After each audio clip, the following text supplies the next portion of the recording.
Me llamo Karina y soy arquitecta. Diseño edificios para que resistan terremotos, huracanes y el paso implacable del tiempo. Sé todo sobre cimientos, estructuras y puntos de quiebre. Pero el día de mi propia boda, descubrí que el cimiento más frágil de todos, el que se había estado agrietando en silencio durante 32 años, era mi propia familia. Mientras estaba de pie al inicio del pasillo, con mi vestido blanco sintiéndose como una armadura demasiado pesada y el ramo de flores temblando en mis manos, no miraba a mi prometido esperándome en el altar. Miraba 2 asientos vacíos en primera fila. 2 asientos que debían ocupar mis padres, Rocío y Mauricio. No estaban allí. No llegarían. En ese preciso instante, no estaban pensando en su hija mayor a punto de casarse. Estaban en una lujosa hacienda al otro lado de la ciudad, levantando copas de champán para celebrar el cumpleaños número 25 de mi hermana menor, Lilia. Y lo hacían con los 100,000 pesos que yo misma les había dado para mi boda. Ese día, en medio del dolor más agudo que jamás sentí, no hice una promesa de amor eterno. Hice una promesa diferente. Una promesa silenciosa y fría como el acero. Les demostraría lo que sucede cuando se derrumba un pilar que daban por sentado. Les enseñaría el verdadero costo de demoler un hogar. Y mi venganza no sería con gritos ni lágrimas.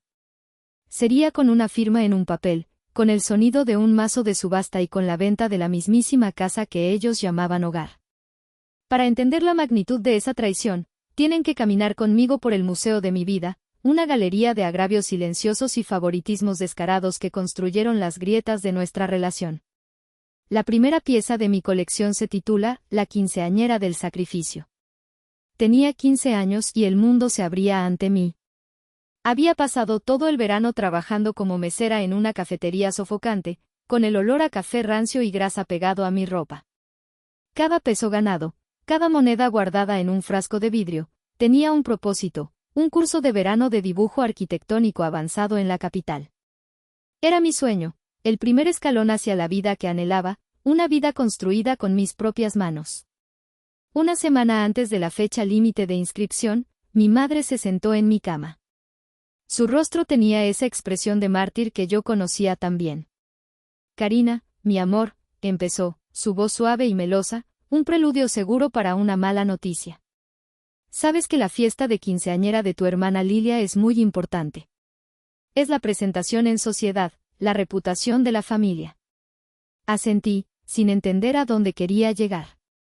Lilia tenía 11 años, pero mis padres siempre planeaban todo con una anticipación dramática cuando se trataba de ella.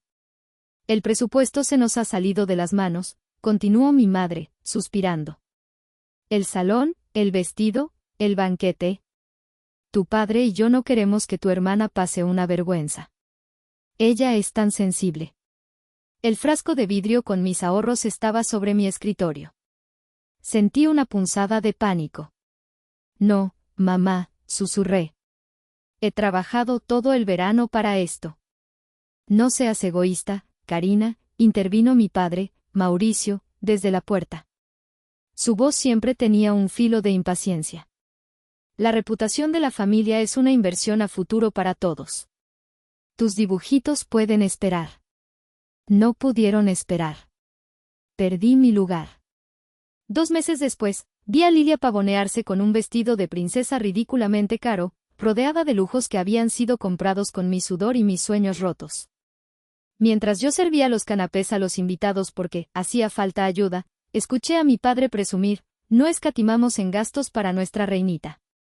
Nadie me miró. Nadie me dio las gracias. Esa noche aprendí que mi sacrificio era el material de construcción para los castillos de mi hermana. Avancemos a la siguiente exhibición, el título ignorado. 7 años después, me gradué con los más altos honores de la Facultad de Arquitectura. Fue la culminación de años de noches sin dormir, de maquetas pegadas con cafeína y determinación. Era el día más importante de mi vida hasta ese momento.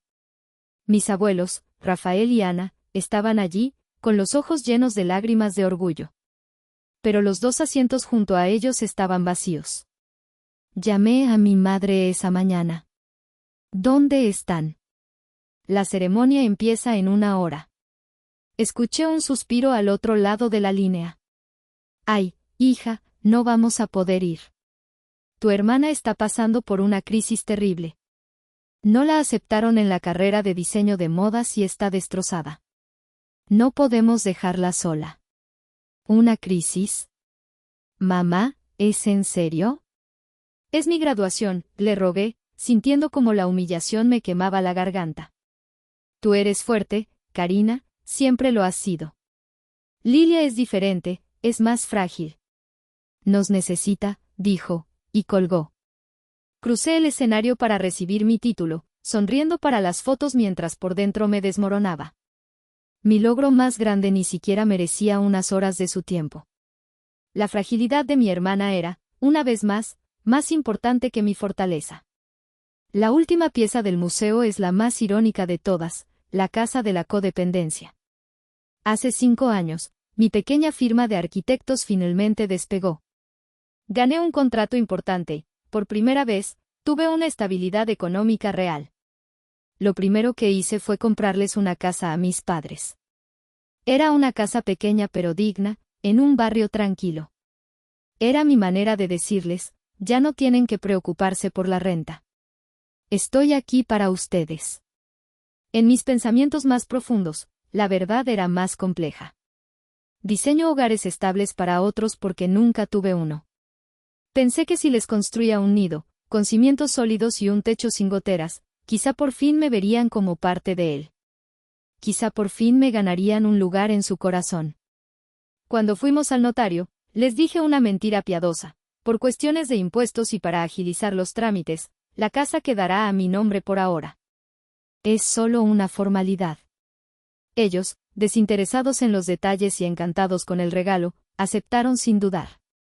Esa decisión, nacida de una mezcla de precaución y un presentimiento que no podía explicar, se convertiría en la piedra angular de mi liberación. Les di un hogar, sin saber que, años más tarde, me vería obligada a arrebatárselo. En medio de esta arquitectura emocional tan precaria, apareció Gael. Nos conocimos de la forma más mundana y, a la vez, más perfecta, en una obra en construcción. Yo era la arquitecta y él, el ingeniero estructural. Donde yo veía formas y belleza, él veía cargas, tensiones y la física que mantenía todo en pie. Éramos dos partes de un mismo todo. Gael era diferente a cualquier persona que hubiera conocido. No le impresionaba el dinero que yo ganaba, sino la pasión con la que hablaba de mis proyectos. Veía más allá de la hija responsable y la solucionadora de problemas. Veía a la mujer que se emocionaba con la luz de la mañana entrando por una ventana bien diseñada, a la que podía pasar horas hablando sobre la honestidad de los materiales. Él no veía lo que yo podía hacer por él y veía quién era yo. Nuestra relación se construyó sobre cimientos sólidos, respeto mutuo, comunicación y un humor compartido que podía desarmar mis días más estresantes. Una tarde, sentados en el esqueleto de un edificio que estábamos diseñando, con la ciudad extendiéndose a nuestros pies, me pidió que me casara con él. No hubo un gesto extravagante, solo sus ojos sinceros y una pregunta que me prometía un futuro donde yo no sería un pilar de carga, sino una socia. Por primera vez en mi vida, me sentí en casa. Un hogar no hecho de ladrillos, sino de aceptación. Fue Gael quien primero notó las grietas que yo había aprendido a ignorar. Una noche, un par de meses antes de la boda, estábamos revisando nuestro presupuesto. Yo había destinado una partida considerable bajo el concepto apoyo familiar. 50,000 pesos al mes para tus padres, Karina, dijo él, no como una acusación, sino como una observación. Además de todos sus gastos pagados. Me encogí de hombros, a la defensiva. Lo necesitan, Gael. Mi padre nunca ha sido bueno con el dinero y mi madre, bueno, ella se preocupa por Lilia. Gael dejó la tablita a un lado y me tomó las manos. Su mirada era cálida, pero seria. Mi amor, yo sé que los quieres. Pero lo que haces no es solo ayudarlos. Te has convertido en su sistema de soporte vital, y eso les impide aprender a caminar por sí mismos. Y lo que es peor, hizo una pausa, eligiendo sus palabras con cuidado, siento que lo haces porque crees que tienes que pagar por su afecto. Sus palabras me golpearon con la fuerza de una verdad que había estado evitando. Eso no es cierto, mentí, más para convencerme a mí misma que a él.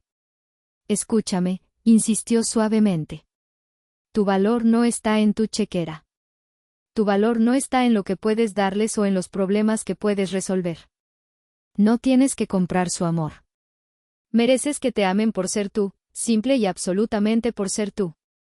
Me quedé en silencio, un nudo formándose en mi garganta. Nadie me había hablado nunca así. Nadie había defendido mi valor intrínseco de esa manera. Aunque en ese momento no quise aceptarlo del todo, Gael había colocado un espejo frente a mí, y la imagen que me devolvía era la de una mujer que mendigaba amor a las personas que debían dárselo gratuitamente. Esa conversación fue una pequeña grieta en mi negación, una que, semanas más tarde, se convertiría en la fractura que derrumbaría todo el edificio. Armada con una determinación casi delirante de demostrarle a Gael, y a mí misma, que mi familia podía estar a la altura, decidí hacer un último y gran gesto.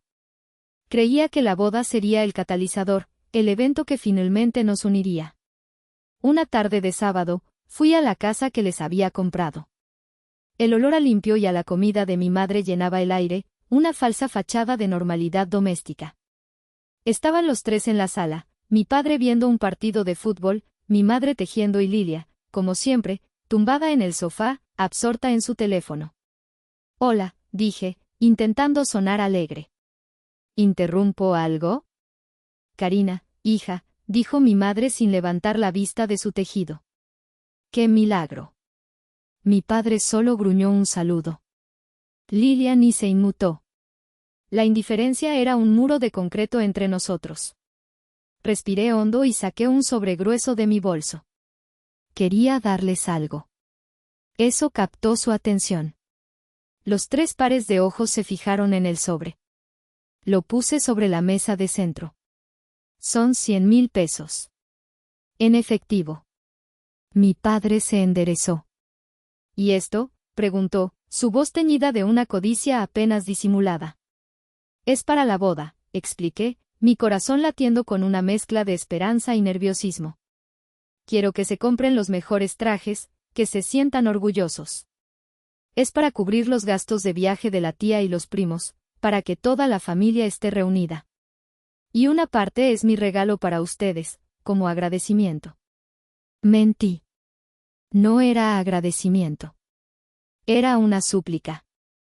Por favor, véanme. Por favor, celebren conmigo. La reacción fue instantánea y abrumadora. Mi madre soltó el tejido y se llevó las manos al pecho. ¡Ay, Karina! No tenías por qué, exclamó, aunque sus ojos brillaban de una manera que decía lo contrario. Mi padre tomó el sobre, sopesándolo en su mano. Una rara sonrisa se dibujó en su rostro. Tu hija sí que sabe cómo cuidar a su familia, Rocío? Incluso Lilia bajó el teléfono, una chispa de envidia en su mirada. Vaya, qué espléndida, murmuró con sarcasmo. Ignoré su comentario. Por un momento, me permití creer que había funcionado. Me bombardearon con promesas. Estaremos espectaculares, dijo mi madre.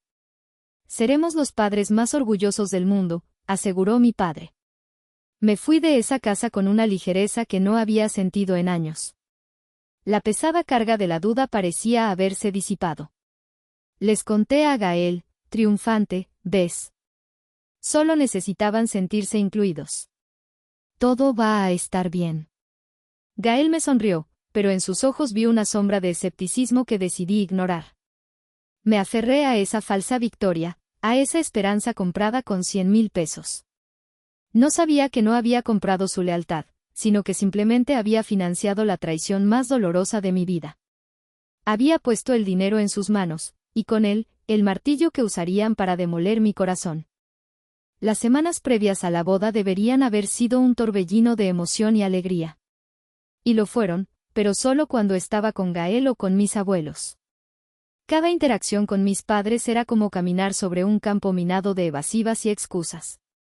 Mamá, ¿ya viste algún vestido?, le preguntaba por teléfono. Quiero que te veas hermosa. Ando en eso, hija, ando en eso, respondía ella con una vaguedad frustrante. Tú no te preocupes, que de eso nos encargamos nosotros. Pero nunca había detalles. Nunca me mandaba una foto, nunca me pedía opinión. Un día, pasé por la casa para dejarles unos papeles del organizador de la boda. La puerta estaba entreabierta y los escuché hablar desde la sala.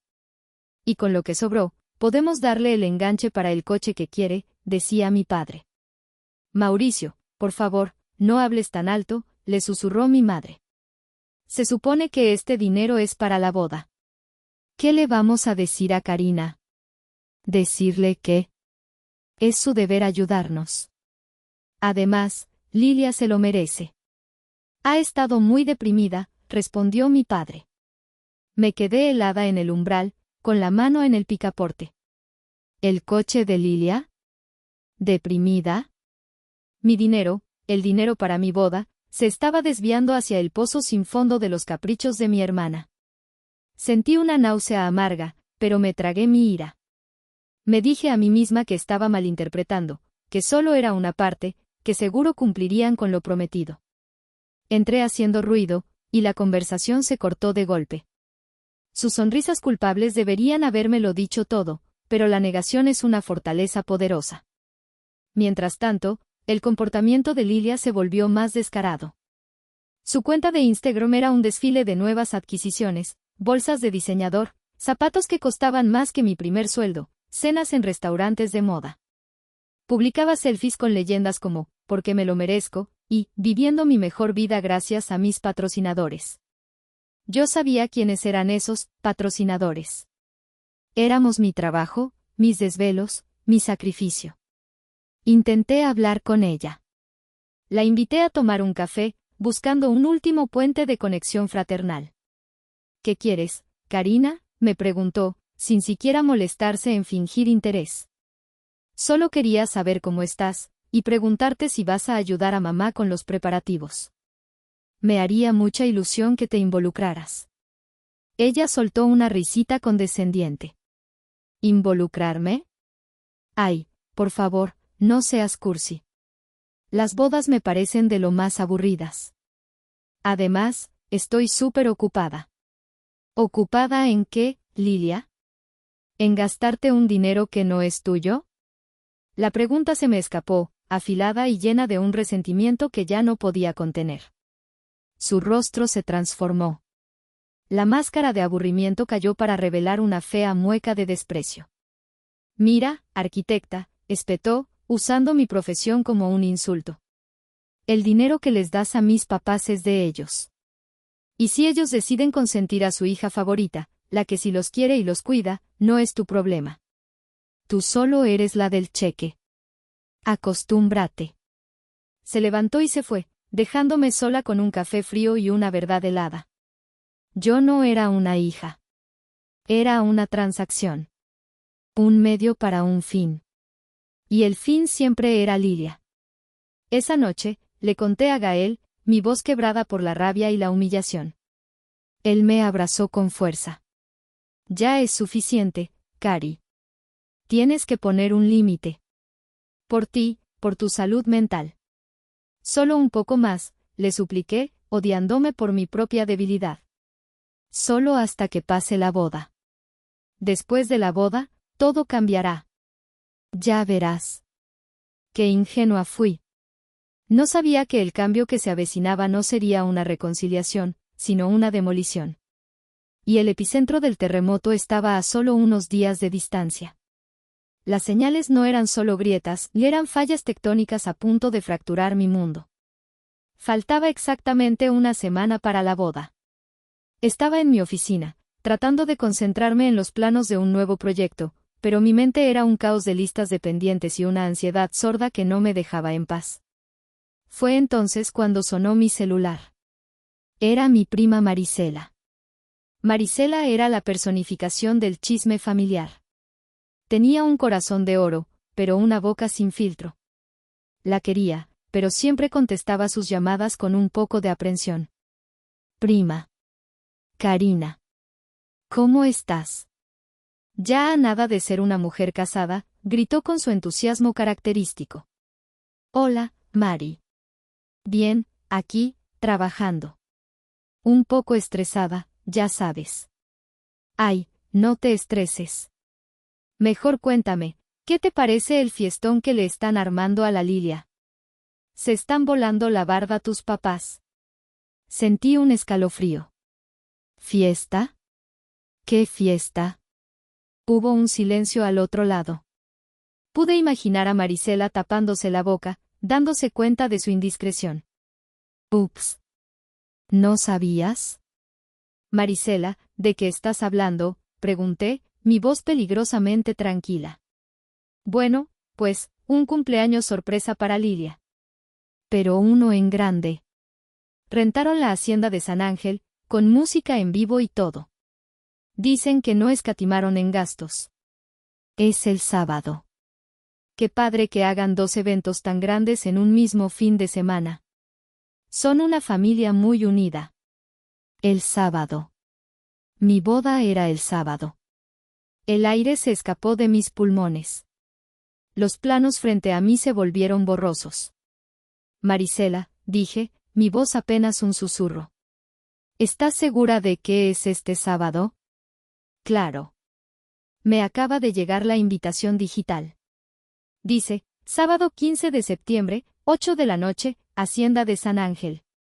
Oye, ¿estás bien? Te oyes rara. No recuerdo cómo terminé la llamada. Mi siguiente acción fue automática, impulsada por una negación desesperada. Entré a la página de Facebook de la Hacienda de San Ángel.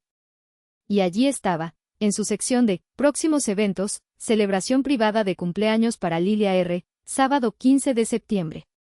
El mundo se inclinó sobre su eje. No podía ser. Era una confusión, un error terrible. Marqué el número de mi madre. Mi corazón martilleaba contra mis costillas. Un tono, 2, 3. Bueno, contestó mi madre, su voz sonaba apresurada. Mamá, empecé, tratando de mantener mi voz estable. Marisela me acaba de llamar. Me habló de una fiesta para Lilia. El sábado. Silencio. Un silencio pesado, culpable. Mamá, contéstame. Es un error, ¿verdad? Escuché un suspiro largo y cansado, el suspiro de alguien que ha sido descubierto. Ay, hija. Quería decírtelo, pero no encontraba el momento. ¿Decirme qué? ¿Qué me ibas a decir? Que van a hacerle una fiesta a mi hermana el día de mi boda. Ya no podía contener el grito. Baja la voz, Karina. No es para tanto, dijo ella, y su calma me enfureció aún más. Mira, surgió la oportunidad. El lugar tenía una cancelación y nos dieron un precio especial. Tu hermana ha estado tan triste últimamente, se merecía una alegría. No podíamos decirle que no. ¿Y mi boda? ¿Y el dinero que les di? El dinero para mi boda. Pues de ahí lo sacamos, claro, intervino la voz de mi padre, Mauricio, que seguramente estaba en altavoz. ¿De dónde más? Y no te preocupes, si vamos a ir a tu boda. Un ratito. Un ratito. Como si fuera una obligación, una parada incómoda en su ajetreado fin de semana. Es una inversión social, Karina, continuó mi madre, su voz adquiriendo un tono de superioridad moral. La gente que irá a la fiesta de Lilia es importante. Son contactos. Lo tuyo es, bueno, lo tuyo es una fiesta familiar. Sentí como si me hubieran abofeteado. Mi boda, el compromiso de mi vida, reducido a una fiesta familiar. La fiesta de mi hermana, una frívola celebración de cumpleaños, elevada al estatus de inversión social. No van a venir, ¿verdad?, susurré, la comprensión finalmente aplastando los últimos vestigios de esperanza. Hubo otra pausa. Luego, mi padre respondió, su voz desprovista de cualquier emoción. Vamos a estar ocupados con los preparativos de la fiesta de tu hermana. Ella nos necesita. Tú eres fuerte, siempre te las arreglas sola. No hagas un drama. Y colgó. Me quedé con el teléfono en la mano, el pitido de la línea muerta resonando en el silencio de mi oficina. No lloré. El dolor era tan profundo, tan absoluto, que estaba más allá de las lágrimas. Era un vacío helado. En ese momento, la arquitecta dentro de mí vio la verdad con una claridad brutal. La estructura de mi familia no estaba agrietada. Estaba podrida desde los cimientos. Y estaba a punto de colapsar. Conduje sin rumbo fijo. Las calles de la ciudad eran un borrón de luces y sombras. Mis manos se aferraban al volante con tanta fuerza que mis nudillos estaban blancos. No podía ir a casa con Gael, no todavía. No podía enfrentarme a su mirada compasiva, a su inevitable, te lo dije. Solo había un lugar en el mundo donde podía sentirme segura, un refugio construido con amor incondicional, la casa de mis abuelos. Cuando el abuelo Rafael abrió la puerta y vio mi rostro, su sonrisa se desvaneció. No preguntó nada, solo me abrió los brazos y me estrechó contra su pecho. Olía a tierra, a trabajo honesto y a seguridad. Mi abuela Ana apareció desde la cocina, secándose las manos en su delantal. Karina, mi niña. ¿Qué pasó? Y entonces, en la seguridad de sus brazos, el dique se rompió. Lloré. Lloré por la niña de 15 años a la que le robaron sus sueños, por la joven universitaria a la que ignoraron, y por la mujer de 32 años a la que acababan de apuñalar en el corazón. Les conté todo, entre sollozos, las palabras tropezando unas con otras, el dinero, la fiesta, la llamada, la crueldad indiferente en la voz de mis padres. Cuando terminé, un silencio pesado se instaló en la pequeña sala. Mi abuelo maldecía en voz baja, su rostro era una máscara de furia contenida. Mi abuela Ana, sin embargo, tenía una expresión de profunda tristeza, una tristeza que parecía ir más allá de mi dolor. Me tomó de la mano, su piel suave y arrugada era un bálsamo para mi alma herida. Mi niña, dijo en voz baja, hay algo que tienes que saber. Algo que quizá te ayude a entender, aunque nunca, nunca, justifique lo que te han hecho. Se acomodó en su sillón, la mirada perdida en los recuerdos. Tu madre, Rocío, ella vivió lo mismo. Mi esposo, tu abuelo, era un buen hombre, pero tenía una debilidad, su hija mayor, tu tía Marta. Para él, Marta era el sol y la luna. Era la bonita, la carismática. Rocío, en cambio, era la callada, la práctica, la que nunca daba problemas. La invisible. Escuché, fascinada y horrorizada a la vez. Nunca había oído hablar de esto. Cuando tu tía Marta se casó, continuó la abuela, tu abuelo gastó lo que no teníamos. Fue la boda del año en nuestro pueblo. Un año después, cuando Rocío se casó con tu padre, apenas tuvimos para una comida sencilla en el patio. Recuerdo la mirada en el rostro de tu madre ese día. No era de felicidad. Era de resignación. La misma mirada que he visto en ti tantas veces. Se me heló la sangre. La historia se repetía con una precisión monstruosa. Lo que quiero decir, Karina, es que tu madre está rota. Nunca superó sentirse la segunda, la que no importaba. Y en lugar de romper ese ciclo de dolor, lo está perpetuando. En Lilia, ella ve a la niña que siempre quiso ser, la consentida, el centro del universo. Y en ti, la voz de mi abuela se quebró, en ti, me temo que ve un espejo de sí misma. Y lo odia. Odiar ese reflejo es más fácil que odiar a sus propios padres, a su propia historia. La revelación me golpeó con la fuerza de un huracán. No era una excusa. El dolor de mi madre no borraba el mío. Pero lo contextualizaba. Mis padres no eran simplemente monstruos crueles. Eran personajes de una tragedia griega, condenados a repetir los errores de sus antepasados. Su crueldad no nacía de la maldad pura, sino de una herida infectada, una que había supurado veneno durante décadas hasta alcanzarme a mí. Esa noche, sentada entre mis abuelos, sentí que algo cambiaba dentro de mí. La ira seguía ahí, candente y furiosa. Pero ahora se mezclaba con una resolución fría y clara. Esto era más grande que una boda arruinada. Era más grande que 100,000 pesos. Se trataba de un ciclo de abuso emocional que se había transmitido de madre a hija. Y yo, Karina, la arquitecta, la constructora, me negaba a ser el siguiente eslabón de esa cadena. Iba a demoler esa estructura tóxica hasta los cimientos, no solo por mí, sino para que la historia terminara conmigo.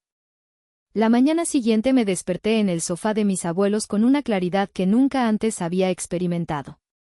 El dolor seguía ahí, una brasa ardiente en mi pecho, pero ya no era un dolor paralizante. Era combustible. Llamé a Gael y le dije, necesito que nos veamos. En mi oficina. Cuando llegó, se lo conté todo.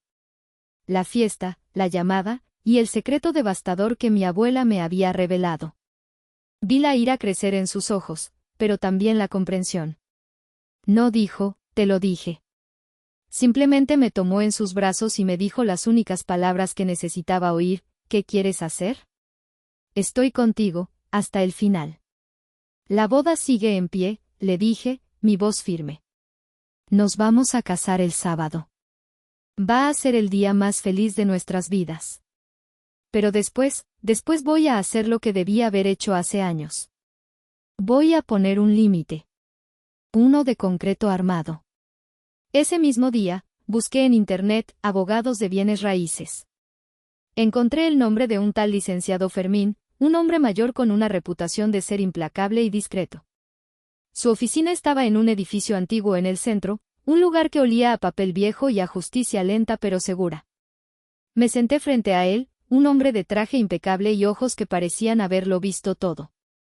Le expuse la situación. No la parte emocional, solo los hechos fríos y duros. Compré una propiedad hace 5 años. Está a mi nombre. Mis padres viven ahí sin pagar renta. Les he estado dando una mensualidad de 50,000 pesos durante 7 años. Recientemente, les di 100,000 pesos para un propósito específico, y usaron ese dinero para otro fin. Quiero vender la propiedad y cesar todo apoyo financiero. El licenciado Fermín escuchó sin interrumpir, tomando notas en un bloc de notas de cuero. Cuando terminé, me miró por encima de sus gafas. Señorita, dijo, su voz era grave y calmada. Legalmente, el caso es increíblemente simple. La propiedad es suya. Puede venderla cuando quiera. El dinero que les ha dado, considérelo un regalo. No hay forma de recuperarlo legalmente. Pero la casa es su palanca. ¿Qué necesito hacer?, pregunté.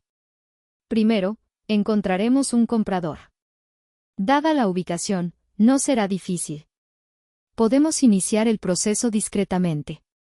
Una vez que la venta esté cerrada y el dinero en su cuenta, procederemos con una notificación formal de desalojo. Tendrán 30 días para desocupar la propiedad, como marca la ley. Su pragmatismo era extrañamente reconfortante. Estaba convirtiendo mi dolor en un plan de acción, mi caos emocional en una serie de pasos legales. Hay una cosa más, añadí, pensando en mis abuelos. Quiero crear un fideicomiso. El dinero de la venta de la casa, menos los 100,000 pesos que me deben, quiero que se destine a asegurar el futuro de mis abuelos. Sus cuidados médicos, la renovación de su casa, todo. Por primera vez, vi un destello de algo parecido a la admiración en los ojos del abogado. Una decisión sabia, asintió. Nos encargaremos de todo. Usted concéntrese en su boda. Cásese. Sea feliz. Deje que los arquitectos de la ley nos encarguemos de esta demolición. Salí de esa oficina sintiéndome más ligera. El plan estaba en marcha. Ya no era una víctima a la deriva de la crueldad de mi familia. Era la arquitecta de mi propio futuro y, también, la arquitecta de sus consecuencias.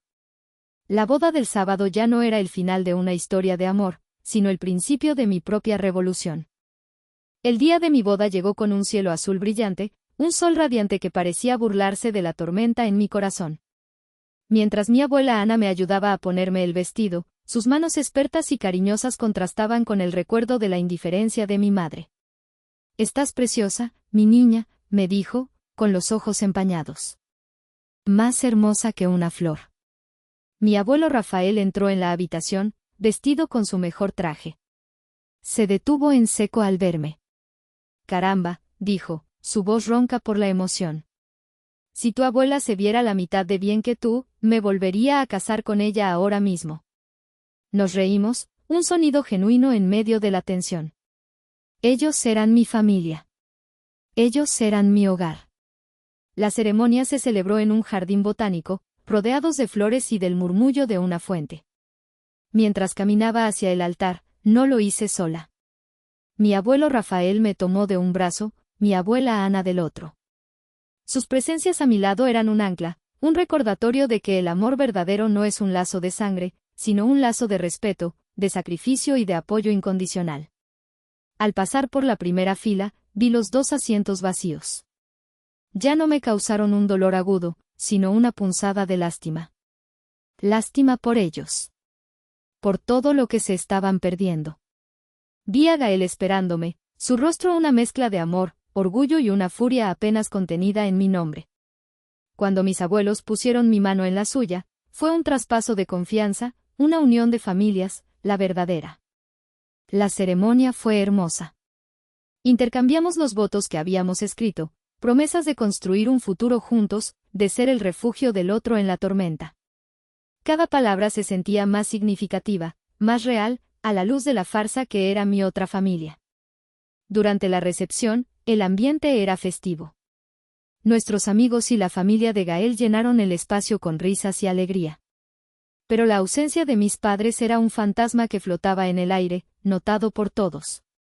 Varios tíos y primos se acercaron, incómodos. ¿Y Rocío y Mauricio?, me preguntó una tía. Tuvieron un compromiso impostergable, respondí con una sonrisa serena que no delataba la tormenta interior. El momento del brindis llegó.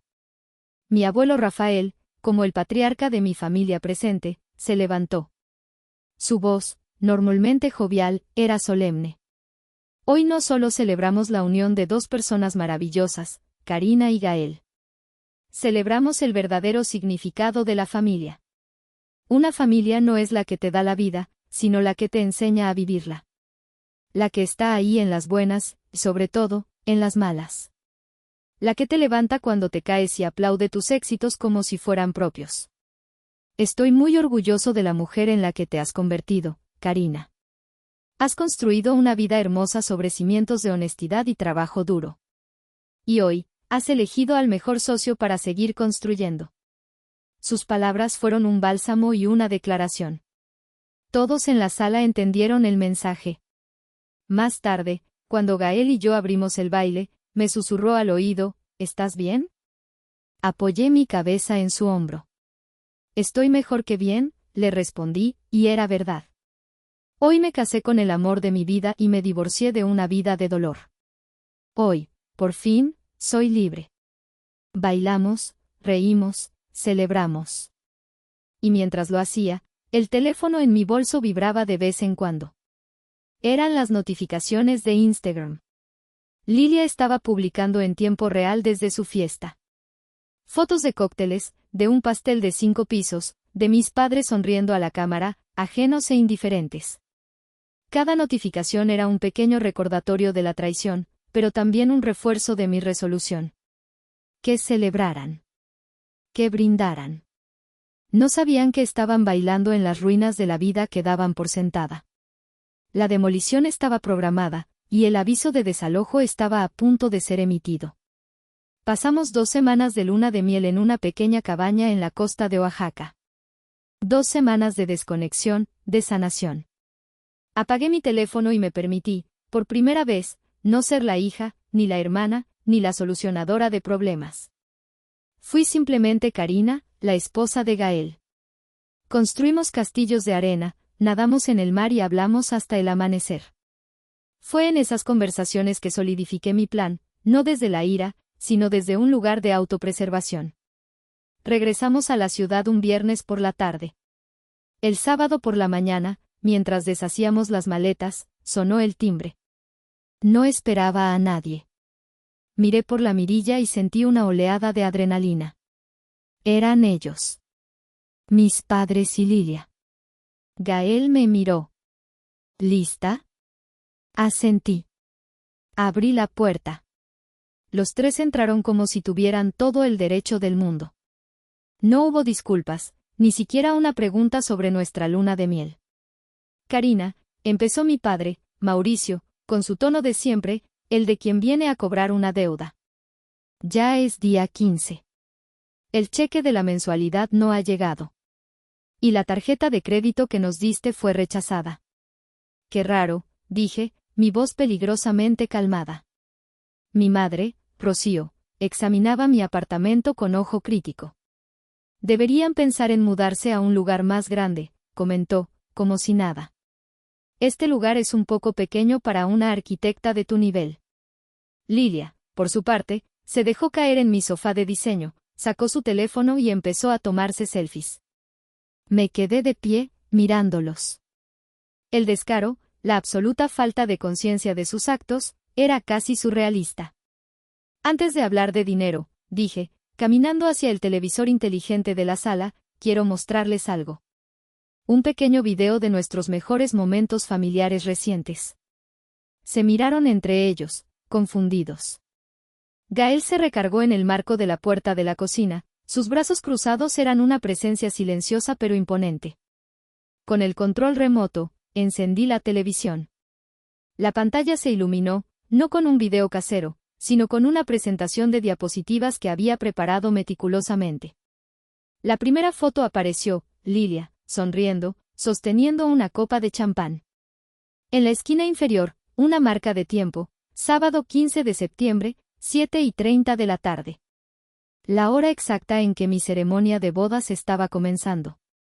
La siguiente foto, mis padres, Rocío y Mauricio, abrazados y sonriendo a la cámara. Mauricio con una guayabera de lino, Rocío con un vestido de seda. Estaban espectaculares. El dinero que les di había sido bien invertido. Marca de tiempo, 8:15 de la noche. La hora en que Gael y yo decíamos nuestros votos. Siguieron más fotos, una tras otra, extraídas de las redes sociales de todos los invitados a la fiesta de Lilia. El pastel, el grupo de música en vivo, mis padres bailando, Lilia abriendo regalos carísimos. Cada foto, una puñalada. Cada marca de tiempo, un clavo en el ataúd de nuestra relación. Cuando la presentación terminó, la sala quedó en un silencio sepulcral. Las sonrisas se habían borrado de sus rostros. Lilia había bajado el teléfono. Bonita fiesta, dije en voz baja. ¿Se divirtieron? Karina, eso no es justo, balbuceó mi madre. Tú no lo entiendes. Oh, lo entiendo perfectamente, la interrumpí, y por primera vez en mi vida, escucharon en mi voz algo que nunca habían oído, autoridad. Entiendo que tomaron 100,000 pesos destinados a mi boda y los usaron para celebrar a mi hermana. Entiendo que decidieron que una fiesta de cumpleaños era más importante que el matrimonio de su otra hija. Entiendo que durante 32 años he sido su red de seguridad, su cajero automático y su hija invisible. Caminé hacia la mesa de centro y coloqué 2 carpetas sobre ella. Y ahora, quiero que ustedes entiendan algo.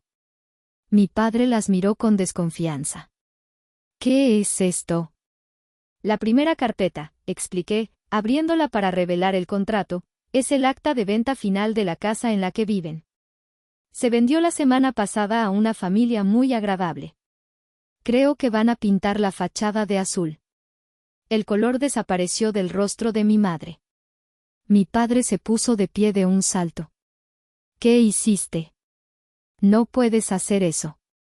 Es nuestra casa. Te equivocas, papá. Nunca fue su casa. Siempre fue mi casa. Y yo decidí recuperar mi inversión. Abrí la segunda carpeta. Y esto, es una notificación formal de desalojo. Tienen 30 días para desocupar la propiedad. Como marca la ley. Lilia soltó un grito ahogado. Mi madre empezó a llorar, un llanto teatral y autocompasivo. Y sobre el cheque mensual, continué, mi voz tan fría como el hielo, y las tarjetas de crédito, y cualquier tipo de ayuda futura, esa puerta se ha cerrado. El banco de Karina está permanentemente fuera de servicio. Fue entonces cuando mi madre me miró, y a través de sus lágrimas, vi la misma herida que mi abuela me había descrito. Entiendo que repetiste la historia que te hirió, mamá, le dije, mi voz suavizándose un ápice. Entiendo que te hicieron sentir invisible y que tú me hiciste sentir lo mismo a mí. Pero yo decido, aquí y ahora, romper este ciclo de dolor. Me di la vuelta y miré a Gael. Él asintió. Creo que es hora de que se vayan, dijo, su voz tranquila pero inquebrantable. La negación se convirtió en furia. Los gritos llenaron el apartamento. Desagradecida. Después de todo lo que hicimos por ti, ¿te vas a arrepentir de esto, Karina? No puedes dejarnos en la calle. No respondí. Simplemente abrí la puerta de mi apartamento y esperé. Se fueron, empujándose unos a otros, lanzando una última oleada de insultos y amenazas. Cerré la puerta y me apoyé en ella, el cuerpo temblando por la descarga de adrenalina. Gael me rodeó con sus brazos. El silencio en el apartamento era absoluto. No era un silencio vacío. Era el silencio de la paz. El silencio de un espacio recuperado. El silencio del primer día del resto de mi vida. La demolición había sido un éxito. Los días siguientes fueron una tormenta de réplicas emocionales. Mi teléfono se convirtió en un arma de asedio. Primero fueron mis padres, dejando mensajes de voz que alternaban entre súplicas lastimeras y amenazas furiosas. Karina, por favor, recapacita. Tu padre está enfermo del estrés, decía mi madre en un mensaje, su voz temblorosa de lágrimas falsas. Una hora después, era mi padre, más te vale que nos devuelvas esa casa o te juro que te demandaré por todo lo que tienes, malagradecida. Después vinieron los monos voladores, como los llamaba Gael, tíos, tías y primos que nunca me llamaban, ahora convertidos en portavoces de la indignación familiar. Mi prima Marisela fue la primera. Prima, ¿es verdad lo que dicen? ¿Que echaste a tus papás a la calle?, me preguntó, su voz una mezcla de horror y fascinación por el chisme. No los eché a la calle, Marisela. Vendí mi propiedad. Es diferente, le expliqué con una paciencia que no sentía. Pero, Karina, son tus padres. La familia es la familia. La familia no te abandona el día de tu boda, Mari. La familia no te usa como una cuenta bancaria. Lo siento, pero mi definición de familia ha cambiado. Colgué y, con una sensación de liberación, empecé a bloquear números. Uno por uno, corté los lazos tóxicos que me habían mantenido atada. Cada número bloqueado era un ladrillo más en el muro que estaba construyendo para proteger mi nueva paz. La noticia más interesante me llegó a través de mi abuela. Mis padres y Lilia se habían mudado a un pequeño apartamento de alquiler en una zona mucho menos agradable de la ciudad. Mauricio había intentado conseguir un trabajo de tiempo completo, pero sus quejas constantes sobre el esfuerzo lo hacían durar poco.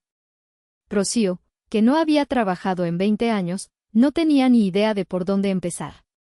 La peor parte, según mi abuela, era para Lilia. La reina había sido destronada. Sin el flujo constante de dinero, su lujoso estilo de vida se evaporó. Tuvo que vender su coche, el que le habían comprado con mi dinero, y, por primera vez en su vida, a los 25 años, se vio obligada a buscar un trabajo de verdad. Consiguió un puesto de cajera en una tienda departamental, un golpe brutal a su ego. Sufría, se quejaba y culpaba a todo el mundo menos a sí misma. El castillo de naipes se había derrumbado. No sentí alegría al escuchar esto. No era Schadenfreude. Era una sensación de inevitabilidad. Como un arquitecto que ve como un edificio mal construido finalmente cede ante la gravedad. Eran las consecuencias naturales de sus propias decisiones. Un par de meses después, cuando el polvo del terremoto comenzaba a asentarse, recibí un mensaje de texto de un número desconocido. Karina, soy Lilia. Por favor, necesito hablar contigo. He cambiado. Me he dado cuenta de todos mis errores. Quiero pedirte perdón. Mi primer instinto fue borrar el mensaje. Pero la curiosidad, y una última y tonta brasa de hermandad, me pudieron. Acepté reunirme con ella en una cafetería neutral.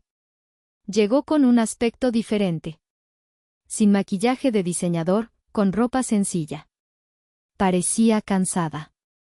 Durante media hora, me ofreció la actuación de su vida.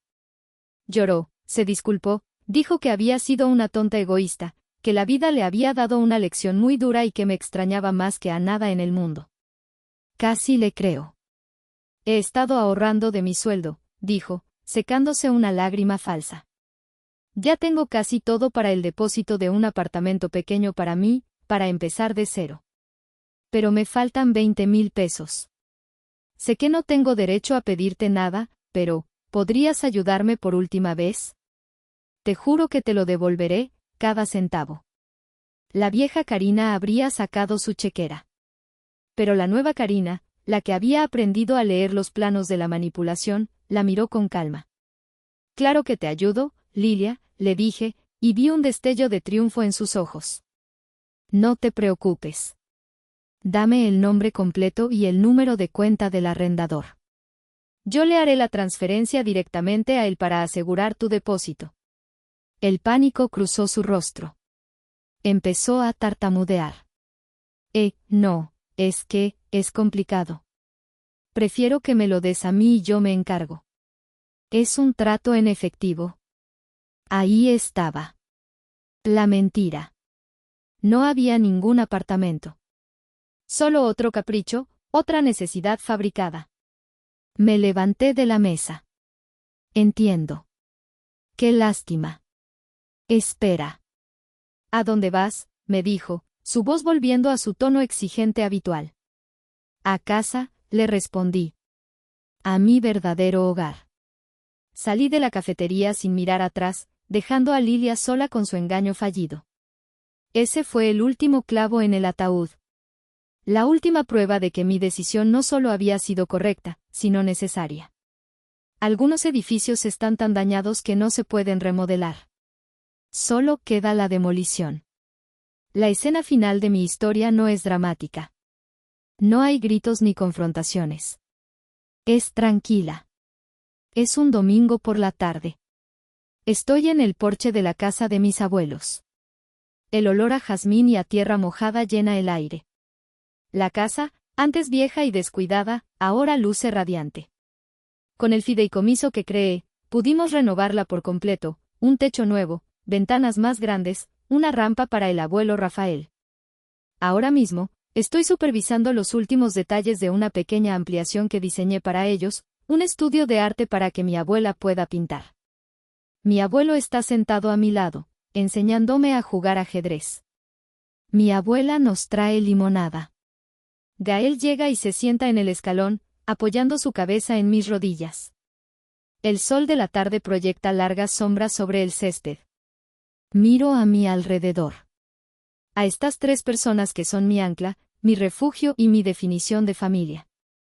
Pienso en la otra casa, la que vendí. Pienso en mis padres y en Lilia, atrapados en su pequeño apartamento, en su ciclo de recriminaciones. No siento odio, ni siquiera ira. Siento una paz profunda, la paz de quien ha sobrevivido a un terremoto y ha elegido construir de nuevo sobre un terreno más firme. He construido muchos edificios en mi carrera, pero este sentimiento, esta tarde de domingo, esta paz, es el mejor hogar que jamás he diseñado. Rompí un ciclo de dolor que abarcaba generaciones y protegí mi futuro. Pero al hacerlo, tuve que demoler el mundo de mis padres.